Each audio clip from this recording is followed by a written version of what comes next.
Okay, hello everyone, and welcome to our first energy talk powered by Envidatec Group. Today we want to speak more about our upcoming project at enPower.life, and we have Hanif and Thomas as our two panelists who wants to chat together about this project, about our activities in Uganda, and please feel free to ask any questions. So we want to make this energy talks more, I would say, interactive and more casual. So just feel free to raise your hand and I will let you to unmute your mic and you can speak and ask your question directly from the panelists. So Hanif, I do want to start with the short, maybe greeting, and then we can go to Thomas, and then I start my questions. Sure. So hi, everyone. My name is Hanif, and I am one of the partners at Yujo Izakaya, a Japanese restaurant in Kampala, Uganda. One of the 9 businesses which hope to be benefiting from this solar PV installation at our restaurant and premises. Yeah, thank you to be here, and yeah, I think we are excited to start with you. And Wizard is moderating us through this energy talk. It's our new format, and yeah, this is the first one. And thank you for participation. And I leave the word to Wizard. Sure, thank you both.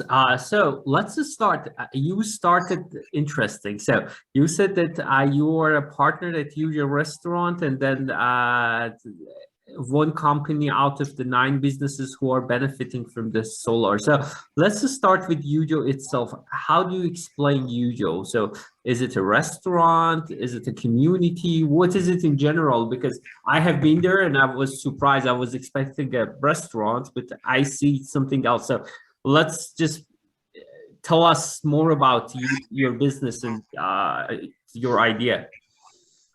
Sure. So it's a bit of both, restaurant and a community.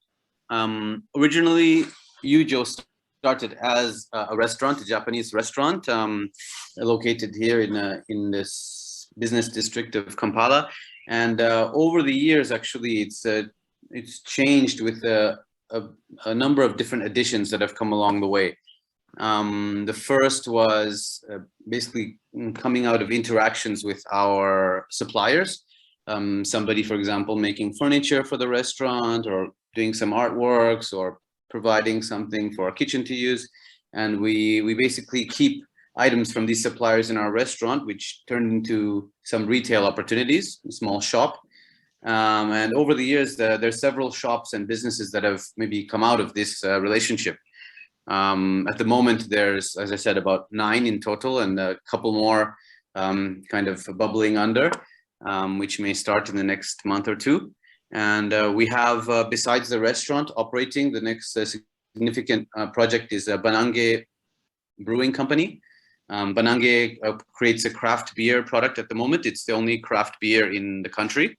And they supply the restaurant and 2 other places in the city. Then we have a tailor called TIA. TIA stands for This is Africa, and they create some different kind of products, clothing products and housewares and items like this, stitched with a team of Ugandan tailors and 2 from Pakistan as well, who've been in Uganda for a long time.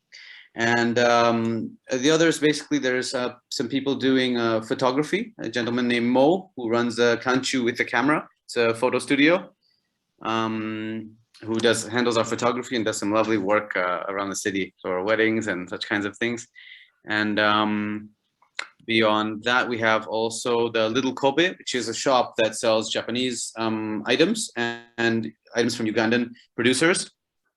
Things like chocolates, some body care products, paintings, there's some food and non-food items, a whole bunch of things. And especially there's a focus on recycled products, actually.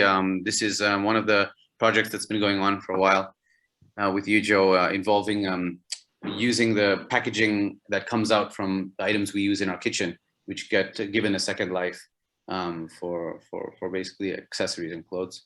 And yeah, there's 3 or 4 other little businesses I can get into detail maybe a bit later that all operate together. Yeah, okay. So it's like a small business community more. So, yeah. Exactly. This is kind of what it's evolved into. Yeah. And Thomas, how do you see such communities like what Yujo explained in enPower.life business? What is enPower.life intention to provide services to such communities? Yeah, I think it's from the enPower.life view of point, we want to be engaged with such type of community. It has more impact than just have like somewhere in the frame in the garden or in the backyard somewhere solar and solar panels and providing energy to the grid. So here we have a more closer relation, and I think we are growing up an enPower.life community, which has like a supporter on one hand and user on the other hand, and we want to connect this, and this is a much better engagement than just deliver energy. No, sounds good. So let's tease Hanif with some, I would say, more questions, which I already know that he has some interesting answers for us. So one question is that how do you follow sustainability at Yujo? So do you have any special plan? What have you done in past, and what is your upcoming plans, I would say, for sustainability measures at Yujo community, let's call it? Yes. So one of the beginning projects was to try and basically limit the impact of our operations through the items which we're using in the kitchen. That was the first start, which was through packaging. One initiative was through our takeaway packaging, which we've been handling a transition away from plastics and harmful materials towards basically now we use something that's made from a sugarcane bagasse, a natural product that is compressed as a byproduct of the production of sugar, and it is a compostable product. So that was one of the big transitions we made. And another one was actually the packaging on items which were coming into our kitchen.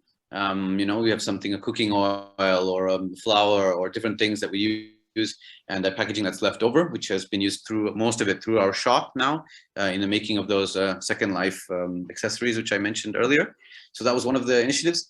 And then, of course, this whole community aspect of people working together to try and keep things close in terms of transportation, in terms of the relationships, in terms of just things that don't need us to basically go far, because going far essentially means, causing some sort of heavier impact than what we feel is necessary. And maybe one I can mention as well is about the product replacement, finding local replacements for previously imported products, which has been actually before this potential solar install, the replacement of imports has been one of the largest impacts that we've been able to make so far. The beer, for example, which we would import from Japan, we were able to, cut down on almost 25% of our beverage imports with something that's made here. And this, we hope that this will continue. Things like soy sauce and other food